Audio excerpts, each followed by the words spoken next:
Assalamualaikum warahmatullahi wabarakatuh. Halo guys, perkenalkan nama saya Istiaksa. Di video kali ini saya ingin menjelaskan tentang step by step praktikum homeostasis. Perpindahan zat-zat yang terjadi di dalam sel maupun masuknya zat-zat ke dalam sel melalui suatu membran yang disebut dengan membran plasma. Nah, gerakan air melalui membran plasma ini disebut dengan osmosis. Untuk membentuk satu lingkungan yang stabil, maka sel tubuh memiliki kemampuan yang dinamakan homeostasis. Nah, dalam praktikum ini ada 3 kegiatan yang akan kita lakukan. Kegiatan yang pertama bertujuan untuk mengetahui bagaimana keadaan sel bila ditempatkan di dalam larutan yang bersifat isotonis, hipotonis, dan hipertonis. Kegiatan yang kedua bertujuan untuk mengamati peristiwa osmosis yang terjadi pada kulit katak. Yang ketiga bertujuan untuk mengetahui peristiwa osmosis pada usus ayam. Untuk alat yang dibutuhkan ada aquagelas, skalpel, sedotan transparan, lilin, mistar, syring, tabung reaksi, rak tabung reaksi, gelas kimia, penjepit tabung reaksi, karet gelang.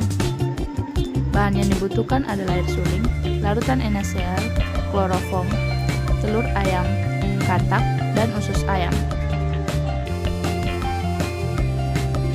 Pertama kita lakukan adalah mengisi aquagelas dengan air suling hingga 3/4-nya. Setelah itu, ketuk ujung cangkang telur yang membulat secara hati-hati dengan menggunakan skalpel.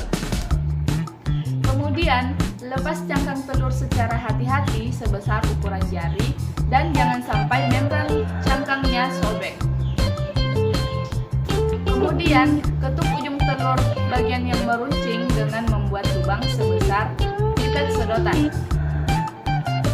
Setelah itu, letakkan telur dalam posisi yang tegak dan bagian tumpul berada di bawah dengan mulut gelas yang berisi air. Usahakan membran cangkang telur tenggelam pada permukaan air. Setelah itu, masukkan ujung sedotan sekitar 2,5 cm ke dalam lubang cangkang hingga menembus membran cangkang. Lalu nyalakan lilin dan teteskan lilin cair di sekeliling lubang sedotan sampai ruang antara sedotan dengan cangkang tertutup rapat. Lalu, amati pergerakan air atau cairan di dalam sedotan setiap 5 menit.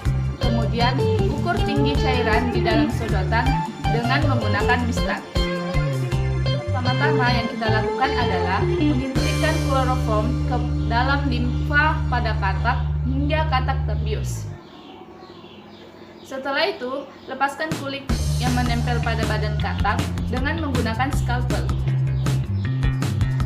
Setelah itu, bersihkan kulit katak dengan menggunakan larutan NaCl. Lalu, masukkan tabung reaksi ke dalam gelas kimia yang berisi air suling secara tegak lurus dengan menggunakan penjepit tabung reaksi agar tabung dapat berdiri tegak. Kemudian, lakukan pengamatan setiap 1 jam dalam kurun waktu 24 jam. Dan amati tinggi permukaan larutan NaCl di dalam tabung reaksi. Untuk kegiatan yang ketiga, pertama-tama yang kita lakukan adalah bersihkan usus ayam dari kotoran, kemudian potong sepanjang 15 cm. Setelah itu, ikat salah satu ujung usus ayam dengan menggunakan karet gelang. Lalu, masukkan larutan NaCl 8% pada masing-masing usus ayam sebanyak 4 cc. Kemudian, masukkan setiap usus ayam tersebut ke dalam tabung reaksi dan menusuk bagian ujung usus ayam yang terbuka dengan menggunakan lidi sebagai penggantung pada mulut tabung reaksi. Setelah itu, isi tabung reaksi dengan air suling dengan menggunakan syring hingga 3/4-nya. Lalu, tandai tinggi permukaan air di dalam tabung reaksi.